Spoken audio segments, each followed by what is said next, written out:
पूजा नहीं करेंगे तो ये नुकसान होगा। लेकिन क्यों, पहले हमें ये जानना चाहिए। ये बहुत बड़ा रीजन है। इतना ही नहीं महाराज, हम लोग पंडित जी बोलते हैं संकल्प ले लो, संकल्प का मतलब तो पता नहीं है, बस हाथ में अक्षत पुष्प ले लिया और संकल्प लेने के लिए तैयार है ना। लेकिन संकल्प का मतलब क्या होता है जानते हैं? आप प्रतिज्ञा लेते हैं। संस्कृत में क्या करते हैं आप? प्रतिज्ञा लेते हैं। और वह जो संकल्प होता है वो संस्कृत में ही क्यों बोला जाता है जानते हैं? क्योंकि देववाणी संस्कृतम, देवताओं की वाणी कौन सी है? संस्कृत है। वह संकल्प हम अपने लिए नहीं देवताओं को सुनाते हैं, परंतु उसका मतलब हमें खुद को पता नहीं होता है कि उस संकल्प का मतलब क्या है, हमने प्रतिज्ञा ली क्या, पहले हमें ये जानना चाहिए। महाराज पंडित जी ने संकल्प दिलाया, हमने संकल्प ले लिया, बात खत्म। मंदिर में गए, संकल्प छोड़वा दिए, बात खत्म। लेकिन महाराज आपने संकल्प छोड़ा किस बात का? आपने किस बात की प्रतिज्ञा ली? और जब आपने प्रतिज्ञा ली तो क्या उसको पूरा किया? नहीं किया। हम प्रतिज्ञा में कहते हैं ना, सब कुछ अपना उसमें बताते हैं, संकल्प में अपना सब कुछ बताते हैं। सब कुछ मतलब कहां से हैं, कौन है, क्या है, आज हम अभी कहां हैं। अर्थात सबसे पहले हम बोलते 3 बार भगवान विष्णु का नाम लेते हैं। ओम विष्णवे नमः, ओम विष्णवे नमः, ओम विष्णवे नमः। कहते हैं ना, नमः परमात्मने पुराण पुरुषोत्तमस्य विष्णुराज्ञा प्रवर्तमानस्य अद्य श्री ब्रह्मणोन्नि द्वितीय पारार्धे विष्णुपदे श्री श्वेतवाराह कल्पे। अर्थात महाराज अभी हम कहाँ हैं, पहले उसका पूरा प्रूफ देते हैं भगवान विधिवत। नमः परमात्मने, मैं भगवान को नमस्कार करता हूँ। कहाँ हूँ? जम्बू द्वीपे, भरतवर्षे, भारत खंडे, इतना ही नहीं, आर्यावर्तैक देशे, उसके बाद ब्रह्मवर्तैक देशे, उत्तर प्रदेशे, अर्थात जो जहां होता है उस प्रदेश का नाम स्मरण करता है।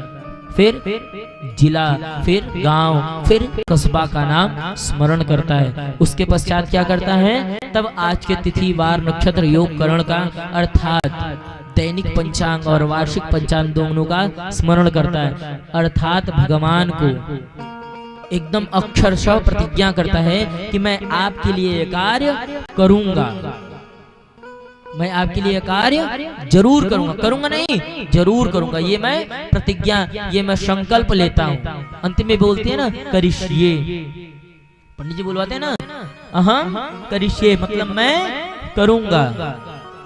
परंतु महाराज हुआ क्या, टाइम कम था। महाराज जी आप करिए, मैं जा रहा हूँ। क्या बताइए, आपका वो संकल्प पूरा हुआ?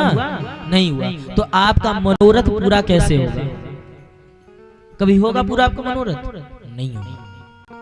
महाराज पहले संकल्प जब लेते हैं तो उसको जानने की कोशिश करिए कि हमने संकल्प लिया क्या। पंडित जी ने बोला, मैंने सुन लिया, बात खत्म।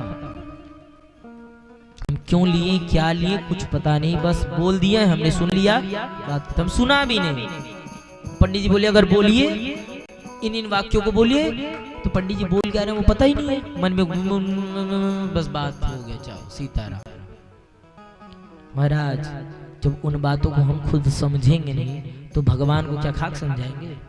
पहले उन बातों को हमें खुद समझना चाहिए कि हम बोल क्या रहे हैं। श्रुति स्मृति पुराणोक्त पुण्य फल प्राप्ति अर्थों अप्राप्त लक्ष्मी प्राप्ति अर्थों प्राप्त लक्ष्म्याः चिरकाल संरक्षणार्थम।